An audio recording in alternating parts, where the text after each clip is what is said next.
C'est un honneur pour moi d'être ici aujourd'hui à la clôture de ce projet financé par l'Union européenne et ils ont le social tunisien des droits économiques et sociaux par Avocats sans frontières.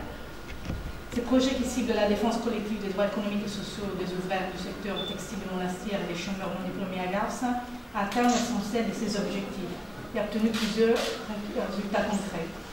Je ne les citerai pas en détail ici, préférant logiquement laisser cet honneur aux artisans de la mise en œuvre de ces projets, au crédit desquels cette réussite peut être portée. C'est un des projets que, dans notre jargon, on peut définir cost-effective, parce qu'il laisse des traces concrètes de son action, qui serviront de base pour continuer la défense collective des droits économiques et sociaux dans le futur de la Tunisie post-révolutionnaire. Parmi les résultats saillants, il faut citer les dossiers individuels des plaidoyers négociés dans les bassins miniers et la décision de justice du tribunal de première instance de Monastir au sujet du dossier des travailleuses licenciées abusivement en 2013.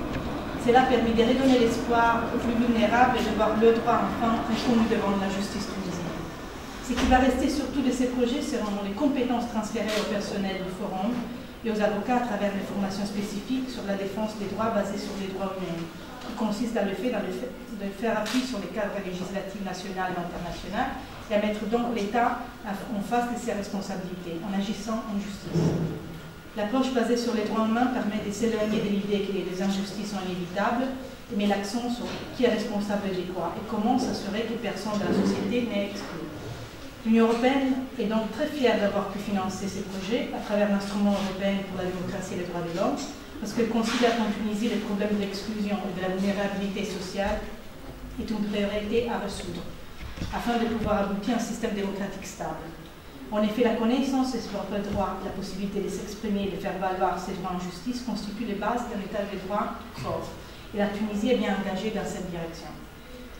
Je voudrais conclure en disant qu'à l'occasion de ma visite des terrains de ces projets à Monastir en avril 2013, j'étais très positivement impressionnée par la compétence et la motivation de l'équipe du projet sur place, y compris les volontaires qui s'occupaient de la sensibilisation des ouvriers à la sortie des usines, malgré la réticence de ces femmes pour la peur d'être chassées de leur poste de travail.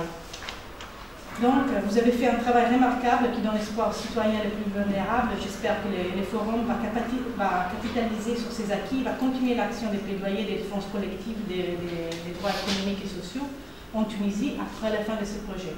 Je conclue encore en vous félicitant à nouveau pour le niveau des réalisations et vous souhaite de tout cœur de poursuivre sur cette voie dans le futur. Merci. Merci.